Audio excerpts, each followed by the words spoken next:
La grotte du geek.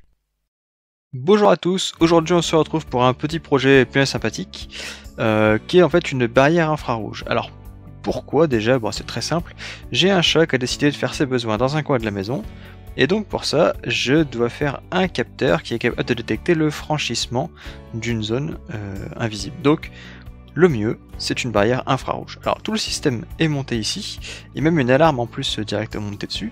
Mais je vais vous expliquer après, mais d'abord petite démonstration. Ici vous avez un espèce de miroir fait avec une feuille d'alu collée sur du papier.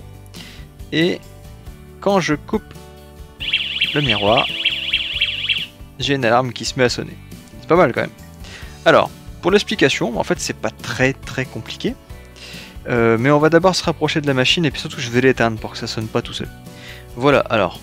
J'ai laissé la machine ouverte et j'ai mis ici une boîte blanche assez réfléchissante pour que le système ne sonne pas tout seul pendant qu'on explique. Alors, déjà on va faire assez simple.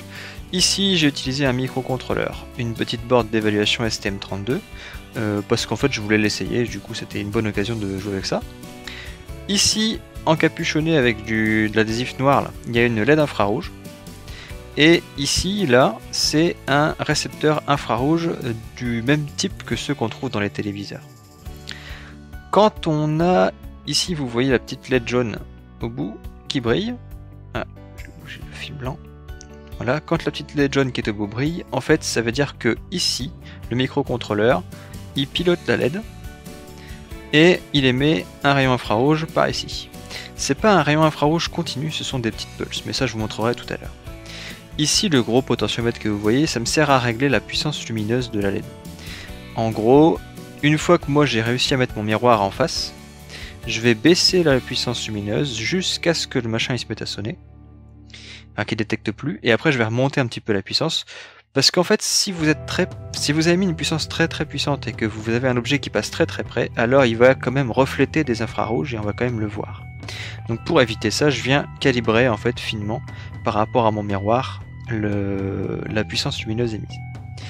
Du coup, ce truc là, quand il reçoit quelque chose, quand il capte des infrarouges, en fait il envoie directement un signal. En fait il tire à zéro le signal de sa sortie. Et donc du coup j'ai utilisé ça pour piloter une petite LED, comme ça on voit physiquement quand est-ce que le signal est reçu. Voilà. Si je viens couper, alors ça va faire un peu de bruit, mais vous allez voir la LED va plus s'allumer. Voilà. Alors que la LED au bout, qui correspond à l'émission, s'allume toujours. Enfin, pas tout le temps, c'est pas pareil, mais voilà. Alors du coup, le son, quant à lui, alors ça c'est assez simple. Vous avez ici un petit haut-parleur 8 ohms, et en fait ici on a un petit NMOS.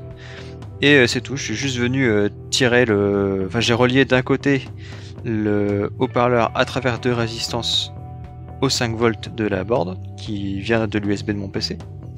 Et pour diminuer, en fait là il y a une puissance maximale sur le haut-parleur, moi j'ai 0,4 watts. Et donc du coup ce que je suis venu faire c'est dire bah voilà, en moyenne la puissance de 0,4 watts est atteinte avec 23 ohms, donc j'ai mis 2 x 56 ohms en parallèle. Et après, donc du coup, avec le MOS, on vient juste tirer au GND comme ça le potentiel. Du coup, ça fait osciller le haut-parleur. Bon, c'est pas très propre de faire ça, mais ça fonctionne très bien. Enfin, je sais pas si vous avez vu entendu, mais là, vous êtes sur un micro casque, donc vachement loin, et on entend quand même vachement bien le son. Alors, du coup, ça c'est piloté directement par le microcontrôleur. Je l'ai mis en mode push-pull pour pouvoir éteindre bien le MOS proprement quand il fonctionne plus, quand il n'a pas fonctionné. Et sinon c'est tout, il n'y a rien d'autre à faire, c'est très simple comme système. Je vais quand même parler d'un truc, c'est ces composants là. Au début j'ai un peu galéré à le faire fonctionner parce qu'en fait il détectait tout le temps le fonctionnement de la LED, même quand je mettais une LED qui n'était pas infrarouge. Alors là c'était quand même pas mal. En fait, n'oubliez pas la petite capote découplage et de rendre l'alimentation très propre au niveau de ces bornes, sinon il peut détecter quelque chose juste par perturbation sur son élément. Voilà. En gros, quand j'utilisais la LED, ça pompait du courant, donc le 3 volts de la carte descendait un peu, et en plus de ça j'avais relié le moins de la LED, enfin le GND sur le GND de l'appareil, bah alors là c'était absolument impossible que ça marche. Alors petite, quand même, je vais vous montrer un petit peu à quoi ça ressemble le train de pulse que j'aimais pour pouvoir recevoir là-dessus. Donc le train de pulse en fait ça ressemble à ça, donc moi j'aimais pendant 20 millisecondes.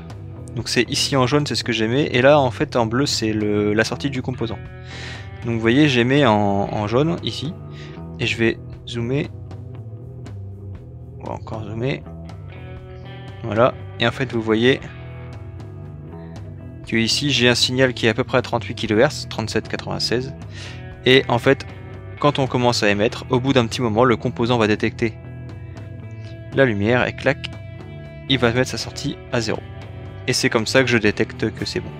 Donc en pratique, j'aimais, puis au bout d'un moment je regarde que le composant est bien à 0, puis j'arrête d'émettre, mais c'est tout. Voilà. Donc vous voyez un petit peu le principe, ça fonctionne vachement bien, c'est tout simple. Et ça va me permettre d'attraper enfin le chat qui a décidé de faire ses besoins, parce que forcément on en a plusieurs, on sait pas c'est lequel. Voilà, du coup, si vous voulez... le code est un petit peu sale parce que du coup je viens juste de me mettre au STM32, je voulais juste faire un essai avec. Si vous voulez vraiment voir le code, je peux très bien le mettre, mais bon je vous le conseille pas, il est un peu sale comme je viens de le dire. Sinon je vais arrêter là pour cette vidéo, ce sera plus court, plus détente que d'habitude, et puis on se retrouve très bientôt pour une prochaine vidéo. D'ici là, passez une excellente fin de journée et à très bientôt.